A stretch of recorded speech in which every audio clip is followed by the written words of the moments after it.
Hey everyone, good morning, welcome back to my channel Mema's wonderland. আমি হচ্ছি মেমা।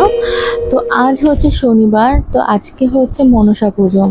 তো যাই হোক, আমি তাই জন্য তাড়াতাড়ি উঠে গেছি। আর উঠে দেখো তোমাদের খুব সুন্দর একটা জিনিস দেখাচ্ছি। দেখো কি সুন্দর সুন্দর মাছ অ্যাকোরিয়ামে। তো যাই হোক, যেহেতু বাড়িতে পুজো, তো এই জন্য সকালে আমি কিছু খাইনি। তো তারপরে আমি ছাদে গেলাম, দেখলাম ঝলমলে রোদ্দুর উঠেছে, খুব ভালো লাগছে, গরমও সেরকম ছিল। তো তাই জন্য একটু ভিডিও বানিয়ে নিলাম। তারপরে তারপরে ঠাকুর মশাই এলো, তো পুজো বসে গেল। তো এটা হচ্ছে আমাদের মন্দির, মনসা পুজো হয়েছে। তো অনেকের বাড়িতে না মনসা পুজো হয় না, তো অনেকেই দুধ কলা বাটা দিয়ে গেছিলো আমাদের বাড়িতে। তো এটা হচ্ছে আমাদের মন্দির। এই মন্দিরে অনেক রকমের ঠাকুর আছে, কোনো একটা ব্লগে তোমাদের আমি সবটাই ঘুরিয়ে দেখাবো। আশা করি তোমাদের ভালো লাগবে। আর আমাদের বাড়িতে মোটামুটি সব পুজোই হয়, ছোট করে হলেও হয়। কারণ আমাদের বাড়িতে আমার মা বাবা ঠাকুর ভক্ত, খুবই ঠাকুর প্রেমী। তো আমাদের বাড়িতে মোটামুটি সব পুজোই হয়। তো যেহেতু বাড়িতে পুজো, তো মা এর জন্য প্রসাদের সাথে সবাইকে খিচুড়ি আর এটা হচ্ছে ল্যাবড়া বলে, ল্যাবড়া দেবে, এজন্য মাই বানিয়েছে। কেননা আমি রান্না পারি, কিন্তু এত মানুষের রান্না আমি করতে পারবো না। তো খুবই টেস্টি হয়েছিল। আর দেখো মাখা মাখা আঠা আঠা হয়েছিল। তো খুবই ভালো হয়েছিল, কারণ আমার মা খুব ভালো রান্না করে। আমি একটু তারপর খেয়ে নিয়েছিলাম আলাদা করে প্লেটে বেড়ে। দেখো কতটা সুন্দর হয়েছে। আর এই ল্যাবড়ার মধ্যে অনেক রকমেরই সবজি পড়েছে।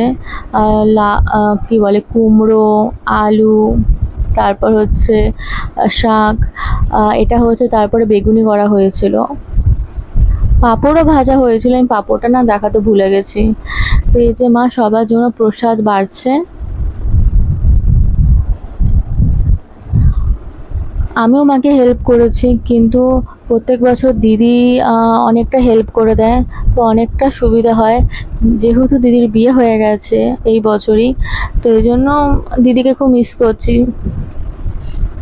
ওকে ভীষণভাবে আমরা সকলে মিস করছিলাম। তারপর সন্ধ্যেবেলা আমাদের এখানে মেলা বসেছে, তাই জন্য আমরা সবাই মিলে মেলায় চলে গেছিলাম। রাধাকৃষ্ণের মেলা। দেখো কি সুন্দর রাধাকৃষ্ণ আছে, তার গোপীরা পুরো গোল গোল করে দেখো রাউন্ড হয়ে ঘুরছে, খুবই সুন্দর লাগছিল। আর এই মেলাতে না সত্যিকারের মানুষেরা না সেজে প্যান্ডেলে মতলব স্টেজে দাঁড়িয়ে থাকে।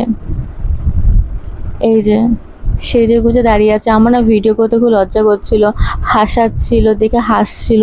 তো আমি না অনেক কটা ইয়ে করতে পারিনি, ভিডিও করতে পারিনি, তো তার ক্যাপচার করতে পারিনি। তারপরে দেখো মেলাতে নাগরদোলা দেখতে খুবই ভালো লাগে, লাইটিং। তো নাগরদোলা দেখতে ভালো লাগে, চড়তে একদম ভালো লাগে না। আমি একবার চড়েছিলাম, যখন ওপর থেকে নিচে নামায় না রাউন্ডের মতন, তখন গা হাত পা না পুরো হালকা হয়ে যায়, আর পা না পুরো অবশ হয়ে যায়। এই জন্য আমার দরকার নেই, একবার এক্সপিরিয়েন্স আমি করেছি, আমার আর দরকার নেই। জানি না যে বাকি মানুষেরা এইসব রাইডের মধ্যে বসে ভয় পায় না, মতলব আমার তো ভীষণই ভয় লাগে। আমি দূর থেকে দেখছি, ওটাই ঠিক আছে। তারপর ওইখান থেকে আর একটা মেলায় গেলাম, সেখানেও দেখলাম কি খুব সুন্দর রাধাকৃষ্ণকে সাজিয়েছে। তারপর মেলায় টুকটাক খাবার খেলাম, খাবার খেয়ে তারপর এই একটা মাটির জিনিস কিনলাম, দেখতে খুবই সুন্দর লাগছিলো বলে কিনে নিয়ে এলাম।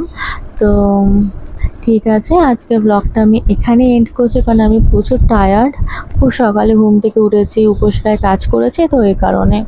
তো আমার ভিডিওটা ভালো লাগলে like, comment and share and subscribe করে পাশে থেকো। তোমরাই হচ্ছ আমার কাছে বড় একটা সাপোর্টার, ঠিক আছে? তো তোমাদের সাপোর্টে আমি মোটিভেট হচ্ছি, আরও মোটিভেট হতে চাই, তাই জন্য প্লিজ আমার সাথে থেকো। আর দেখা হচ্ছে পরের ব্লগে, ভালো থেকো, টাটা।